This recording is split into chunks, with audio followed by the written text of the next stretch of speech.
Hey guys, it's Mooney back with another GTA 5 video, and in today's video I'm going to be talking about my thoughts and opinions on the new After Hours DLC that just released to GTA 5 online yesterday.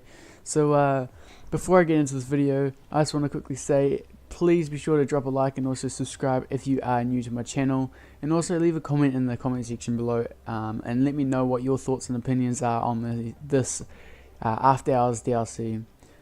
But with all that said guys, let's get straight into it. So I'm going to be going over the vehicles first of all, and let's start off with the Jester Classic. So the Jester Classic has some really good handling, it's real nice, you can't really drift it, you can get some drifts out of it, but it's not really designed for drifting, so I do not recommend that car as a drift car. But other than that, its handling is really good.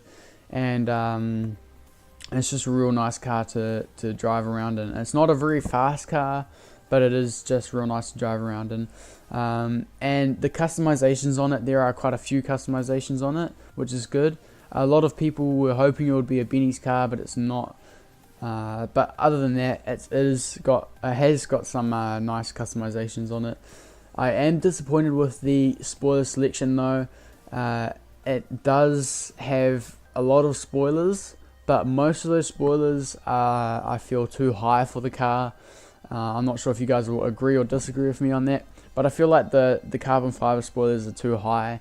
They should have lowered at least one or two of them, but oh well, that's Rockstar for you.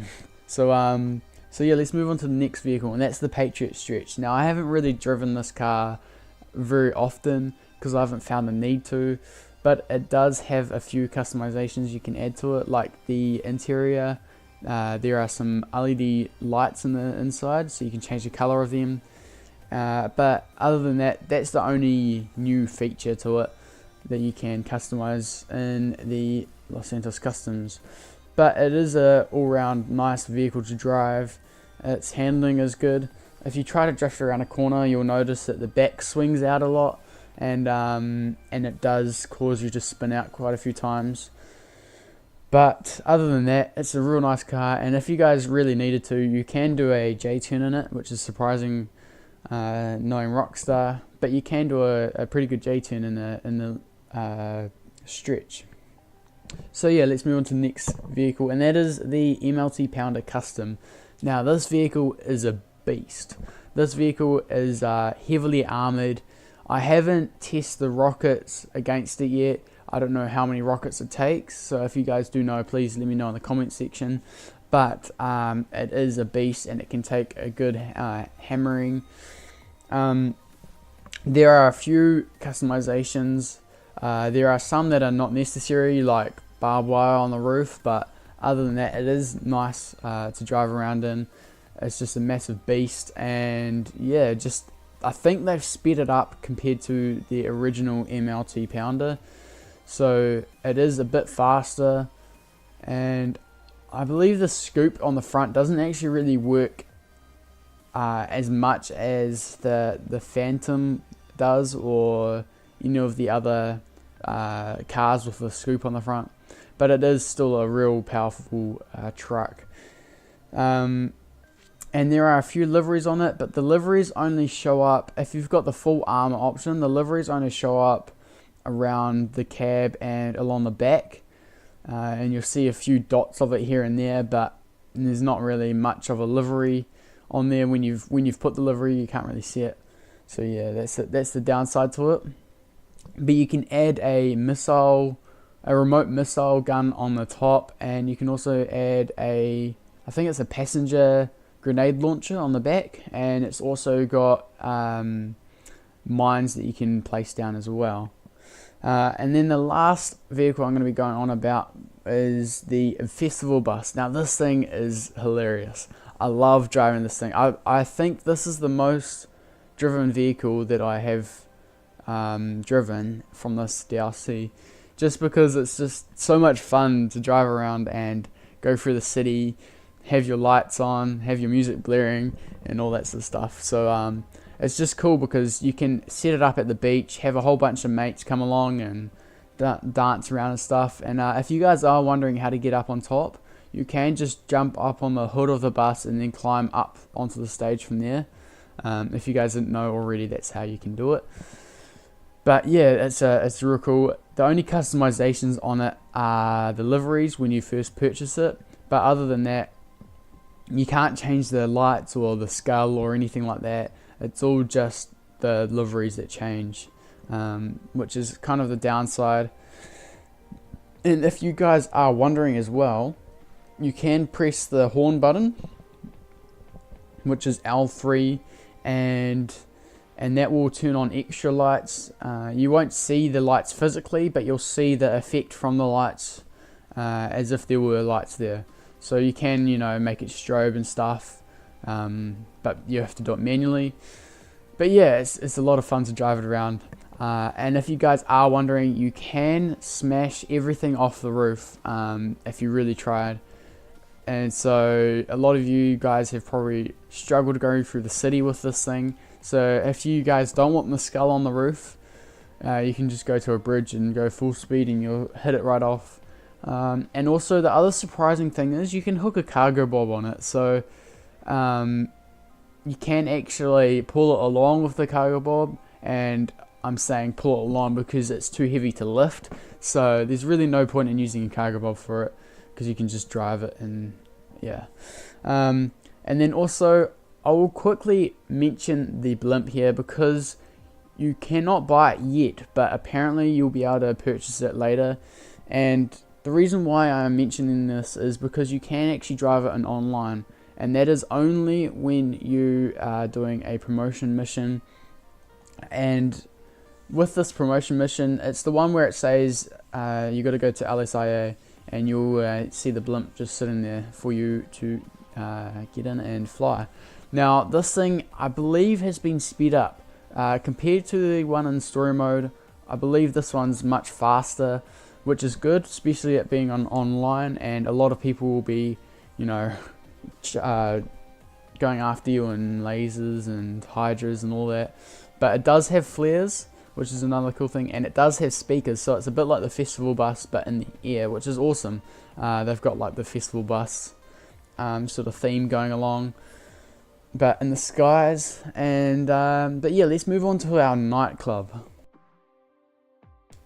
So the nightclub is such an awesome place. I highly recommend saving up the money to purchase one. And surprisingly, this DLC has been pretty cheap. The only expensive thing is the nightclub at the moment. A lot of the drip-fed vehicles will be really expensive though, especially the speed racer car that's meant to be like 4 mil or something like that without its trade price, something ridiculous like that. But other than that, it is the nightclub is fairly cheap compared to a lot of other businesses. And so there are 3 things you can do in this, I believe, and that is, you can obviously have people go around in there, but you can do promotion missions, and I believe you can do resupply missions, and also you can sell the stock. And also under resupply, I'm going to say you can do the business battle, which is, if you guys are wondering what that is, you will look on the map where a crate is, and if you go to the crate, it's a special vehicle or something like that, shipment that you got to pick up and deliver it to your warehouse. And it's a thing that everyone in the lobby participates in. It's not a thing where one CEO has started up a mission for it. It's everyone's participating in it. So if you're in a small lobby and that happens, then you're in luck. But if you're in a massive lobby, you're going to have like the whole lobby go for it. But yeah, so if we go back to the nightclub stuff, you can walk around in there. You've got the dance floor. You can do dancing in there. You've got all that sort of stuff.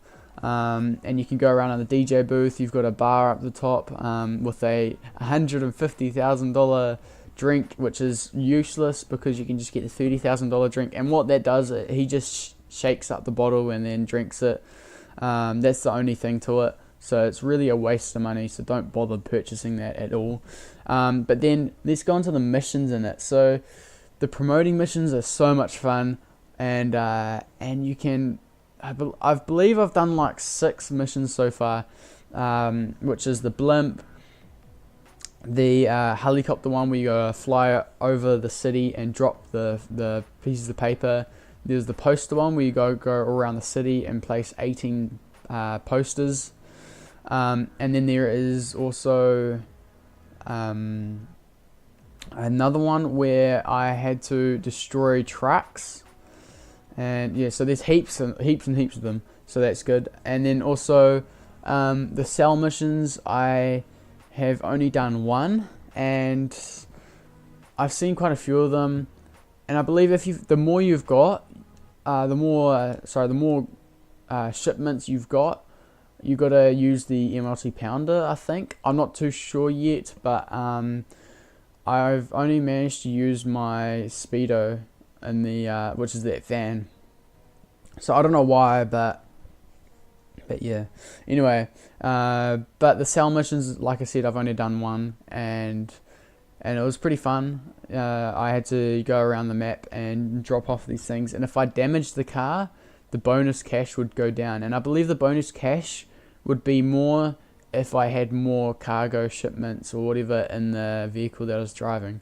So yeah, if you are a good driver, then you're going to get the bonus cash, but if you're not, then you're probably not going to get that bonus cash. But yeah, that's really it for this DLC, eh? And they if there's anything that they needed to change, the only thing really is just make the spoiler selection a bit better on the Jester Classic, and also they should have made it that you can purchase the blimp like straight off, because since you can use it in the mission, there's really no point in having a drip fed vehicle. So they should have just let you purchase it right now. But other than that, guys, that comes to the end of my video. And that's my thoughts and opinions on the After Hours DLC. So hopefully you guys did enjoy this video. Please be sure to smash that like button and also subscribe if you are new. And leave a comment in the comment section below, like I said, telling me what your thoughts are and opinions on this DLC. And with that, I'll see you guys in my next video.